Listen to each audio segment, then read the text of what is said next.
हामी मध्ये होइन धेरैलाई थाहा छ, धेरैले फुटबल हेर्छौँ। तर कोही ऱ्यान्डमली मान्छे, कोही बाहिरतिर बाटोतिर हिँडिरहेको मान्छेलाई जसले फुटबल कहिले कहिले हेर्छ, सिजनल फ्यान हो, जस्तै वर्ल्ड कपको बेला हेर्ने होइन, कोपा अमेरिका युरो कपको बेला हेर्ने, टिभीमा ऱ्यान्डमली आएको बेला हेर्ने मान्छेलाई सोध्यौँ फुटबलको सबैभन्दा सक्सेसफुल टिम कुन हो, सक्सेसफुल कन्ट्री कुन हो, उसको मुखबाट ब्राजिल, जर्मनी, इटाली, अर्जेन्टिना आउँछ। यदि ऊ फुटबल हेर्दैन भने पनि उसको मुखबाट ब्राजिलको नाम त आउँछ। सो ब्राजिलको फुटबल पहिलाको जस्तो छैन। 2002 पछि ब्राजिलले वर्ल्ड कप जित्न सकिरहेको छैन। मुस्किलले कोपा अमेरिका जित्छ। 2002 पछि किन त्यस्तो भएको तिमीलाई थाहा छ? यसमा मेन कारण छ मोडर्न फुटबलको अनि नयाँ यङ्स्टरहरू। अहिलेको ब्राजिलको टिममा काहीँ न काहीँ प्लेयरहरू त्यो पहिलाको जस्तो, जस्तै नेमारहरूले, जोगा बोनिटो, तिमीहरूले काहीँ न काहीँ यो नाम सुनेको होला। ब्राजिलियन फुटबल जहाँ चाहिँ पासहरू एकदम एकुरेट हुने होइन, स्किलहरू प्लेयरहरूले देखाउने, त्यो चाहिँ अहिलेको फुटबलमा छैन। तिमीहरूले नढाडी भन होइन, तिमीहरू मध्ये कतिजना यहाँनिर real Madrid fan, Barca fan छौ? अहिलेको रियल म्याड्रिडको टिममा कोही प्लेयरले स्किल देखाएको देखाएको छ तिमीले? पुरानो शैलीमा रेम्बो किक जुन हान्थ्यो होइन, त्यस्तो देखाछौ? जस्तै नेमारले तिमीले देखाछौ? बार्सिलोनामा हुँदा उसले रेम्बो किकहरू एकदमै धेरै पपुलर थियो पहिला त, जुन त्यो rainbow kick, bicycle kick. Bicycle kick कहिले कहिले चान्स पाएको बेला प्लेयरहरूले हान्छन्। तर अहिलेको अधिकांश फुटबलमा के छ भन्दा पासहरू मात्रै, एकदम पास। त्यो कारणले चाहिँ जोगा बोनिटो ब्राजिलको हराउन पुगिसक्यो। पहिलाको ब्राजिल, यदि तिमीहरूको कोही दाई अङ्कल पहिला हेर्नुहुन्थ्यो भने सोध, पहिलाको ब्राजिल, पहिलाको इटालीको टिम कस्तो थियो भनेर। त्यति बेला म जन्मेको नि थिइनँ भनौँ न होइन। तर काहीँ न काहीँ इतिहास पढ्ने हो भने जोगा बोनिटो, ब्राजिल एउटा डोमिनेट गरिरहेको थियो ब्राजिलले होल संसारलाई। अपोनेन्टलाई यदि ब्राजिल परेको थाहा पायो भने उनीहरूको मुड झर्थ्यो, मुड त्यस्तो थुर पारिरहेको थियो ब्राजिल, इटाली, जर्मनीले। तर अहिले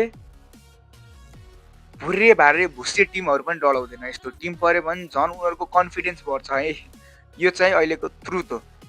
क्या करूं फिर, जॉब छोड़ दूं? अब let's talk about present Brazil. Currently 2026मा खेल्न लागेको ब्राजिलको कुरा गरौँ है त।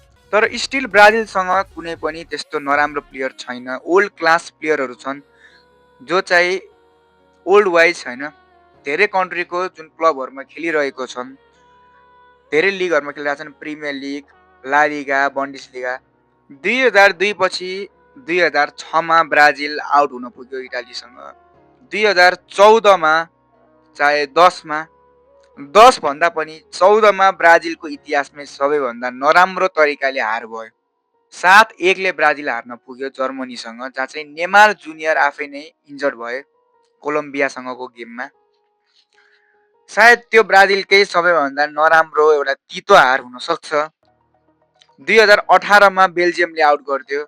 2022मा यहाँनिर क्रोएसियासँग लगभग जितिसकेको गेम पेनाल्टीमा गएर हार्यो। अब 2026मा यहाँनिर स्टिल होप छ कि जोगा बोनिटो फुटबल देख्न पाइयोस् कार्लो एन्चेलोटीबाट। एउटा एन्टरटेनमेन्ट हो जोगा बोनिटो। अहिलेको मोडर्न फुटबलमा यहाँनिर टोटली यो छैन, म त छैन भन्छु, जोगा बोनिटो छैन। तर जुन पानामासँगको गेममा मैले जहाँ हेरेँ पासहरू मिलिरहेछ, स्किल देखाइरहेछ, भिनिसियसले सुट एटेम्प्ट गरिरहेछ।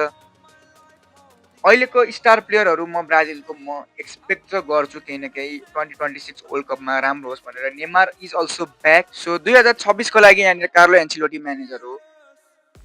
कार्लो एन्चेलोटीलाई यहाँनिर हल्कामा लिन मिल्दैन। रियल म्याड्रिड जस्तो टिम लिड गरेका छन्, एसी मिलान जस्तो टिम लिड गरेका छन्, बायर्न अनि हाम्रो एभर्टन जस्तो टिम, वर्ल्ड क्लास टिमहरू यहाँनिर लिड गरिसकेका छन् र टाइटल डोमिनेट गरेका छन् अरू टिमलाई। अब एन्चेलोटी आइसकेपछि ब्राजिलको टिम ब्यालेन्स हुन्छ भन्ने सबैको आश छ। तर यहाँनिर चुनौती पनि एउटा एकदमै ठुलो चुनौती ब्राजिलको भनेको डिफेन्स हो पहिलो नम्बरमा हो। अहिलेको ब्राजिलमा ओल्ड क्लास डिफेन्स छैन जस्तै पहिला थियो। रोबर्टो कार्लोस, दानी एल्भेस, थियागो सिल्भा, मार्सेलो जस्तो डिफेन्डरहरू ओल्डको बिगेस्ट टिमहरूमा खेलिरहेका थिए।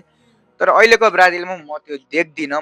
त्यस्तो कुनै क्यापेबिलिटी भएको प्लेयर नै देख्दिनँ। तिमी अब रोबर्टो कार्लोसलाई त्यो के अरे एडर मिलिटाओ यिनीहरूसँग कम्पेयर गरेर हुँदैन है, प्लिज त्यस्तोसँग नगर। अहिलेको ब्राजिलमा छैन त्यस्तो कुनै ट्यालेन्ट नै छैन, पहिलाको जस्तो डिफेन्स नै छैन। रोबर्टो कार्लोसको त मैले नाम लिइरहनु पर्दैन, एउटा नन फुटबलरलाई नै उसको नाम थाहा होला। सो दोस्रो नम्बरमा हाम्रो ब्राजिलको कमी कमजोरीमा डिफेन्स पछि मिडफिल्ड पनि आउँछ।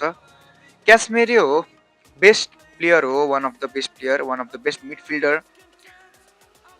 तर सधैँ यहाँनिर क्यासमेरोको मात्रै भर पर्ने हो, किनभने नयाँ जेनेरेसन पनि छ। अब क्यासमेरोको त लास्ट वर्ल्ड कप हो, नयाँ जेनेरेसनको प्लेयरले पनि केही न केही क्यासमेरो जस्तो लेभलको प्लेयर हल्का, जस्तै क्याबिन दे ब्रुइनालाई छोडेपछि रायन सर्कीले कसरी टिमलाई कन्ट्रोल गरिरहेको छ सिटीलाई, त्यस्तो खालको ब्राजिलमा नि हुनु पऱ्यो नि कुनै प्लेयर जो क्यासमेरो निक्लिएपछि आएर डिफेन्सिभ मिड हल्का ह्यान्डल गरोस्। त्यस्तो प्लेयर कोही त होला त अहिलेको मोडर्न फुटबलमा, त्यो पनि एउटा समस्या छ। तर क्यासमेरो लकिली यो वर्ल्ड कपको लागि त छन्, तर यो वर्ल्ड कपको लागि मात्रै नभई लङ टर्म हेर्नुपर्छ हामीले ब्राजिललाई। अब नयाँ जेनेरेसनले नि केही न केही एउटा क्यासमेरोको रिप्लेस ल्याउनु पर्छ चाँडोभन्दा चाँडो यो वर्ल्ड कप पछि। मिडफिल्ड पनि एउटा मेन रोल हो क्या फुटबलमा, मिडफिल्ड मेन रोल हो। अब ब्राजिलको अट्याकिङ त राम्रो छ, भिनी छ, राफिनिया छ राइट विङमा, नेमार छ, त्यही माथि एन्ड्रिक बेन्चमा हुन्छ होला सायद, छ। ब्राजिलमा ट्यालेन्टको कमी चाहिँ छैन। अब ब्राजिलको यो वर्ल्ड कपमा मेन च्यालेन्जिङ मेन राइभल हुन सक्ने टिम भनेको फ्रान्स, स्पेन, अर्जेन्टिना, त्यसपछि पोर्चुगल। क्लियरली यो टिमहरू नकआउटमा ब्राजिलसँग पर्न सक्छ र ब्राजिललाई अलिकति चुनौती हुनसक्छ। हालै हामीले फ्रान्ससँग खेलेको थियौँ, काहीँ न काहीँ त्यस्तो नराम्रो झुट पर्फर्मेन्स म भन्दिनँ, त्यो बेला हाम्रो स्टार प्लेयरहरू थिएनन्। तर अब अहिले वर्ल्ड कपको बेला केही न केही देखिन्छ वर्ल्ड कपमा होइन। फ्रेन्डली म्याचमा त प्लेयरहरू ज्यान दिएर खेल्दैनन् कोही पनि, त्यो त पर्सि इजिप्टसँगको गेममा नि त्यस्तो खेल्दैन। 1-0 2-0ले जित्यो हार्यो भने तिमीहरू सक नपर्नु है, त्यसमा केही पनि हुनेवाला छैन। अनि ब्राजिलको मेन कमजोरी अर्को पनि छ है, पहिलो डिफेन्स, सेकेन्ड मिडफिल्ड, तेस्रो Neymar junior. Oh my god केटा हो, नेमार जुनियरको नाम कहाँ छुटाउन सक्छु क्या म। नेमार भयो र नेमार भएन भने ब्राजिलको टिम कस्तो हुन्छ तिमीहरू आफै कल्पना गर। त्यो कोपा अमेरिका 2021 तिमीहरू सम्झ्यौ एकचोटि, नेमारले कसरी रुवाइदा थियो अर्जेन्टिनाको डिफेन्सलाई। तिमी एमी मार्टिनेजलाई सोध, एन्जो फर्नान्डेजलाई सोध, डोनारुमा, चाहे डिफेन्डरहरू जोसुकैलाई सोध होइन, गोलकिपरलाई पनि सोध, तिम्रो सबैभन्दा टफेस्ट अपोनेन्ट को हो भन्यो भने अधिकांशको मुखबाट नेमार निक्लिन्छ, नो डाउट। अब नेमार गइसकेपछि ब्राजिलमा को होला 2026 पछि? अझै पनि उसको फिटनेस टोटली 100% छैन। मोरोकोसँगको गेममा नि आउने नआउने अझै 100% छैन, किनभने हाइटीसँगको गेममा चाहिँ आउँछु भनेको छ नेमारले आफै नै। तर काहीँ न काहीँ नेमार भएन भने ब्राजिलको टिम ध्वस्तै हुन्छ। कस्तो भयो यो कोपा अमेरिकामा 2024 को, हामी हार्न पुग्यौँ, अर्जेन्टिनाले 4-1 हान्दियो। नेमार भयो भने तिमीहरू त्यो कल्पना गर्न सक्दैनौ कि टिम कस्तो हुन्छ। नेमार भयो भने होल टिमलाई नै कन्फिडेन्स हुन्छ।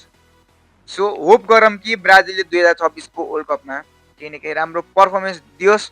सो जोगा बोनिटो पनि ब्राजिलको टिमबाट हामीले देख्न पाऊँ होइन। अब त्योभन्दा बढी त म केही नै भन्न सक्दिनँ र नेक्स्ट भिडियो म पोर्चुगल स्पेन जुन भन्ने एउटा म बनाउँछु। तर एज अ ब्राजिल फ्यान भएर मैले ब्राजिलको माथि भिडियो बनाएको। सो स्टिल ब्राजिल पनि 2026 को फेभरेटमा छ, जस्तै अर्जेन्टिना, स्पेनहरू छन्। होप गरौँ कि ब्राजिलले 2026 वर्ल्ड कपमा राम्रो पर्फर्मेन्स दियोस् र म त जितोस् नै भन्छु। So thanks for watching, make sure like and subscribe. यदि भिडियोमा नयाँ हुनुहुन्छ भने लाइक एन्ड सब्सक्राइब हानिदिनुहोस्। डिभाइस क्वालिटी अलिकति माइन्ड नगर्नुहोस् होइन, हल्का लाइट आएको होला झ्यालबाट, अलिकति त्यस्तै छ है, स्थिति त्यही हो अब आफ्नो त। सो थ्याङ्क्स फर वाचिङ केटा हो, बाई बाई।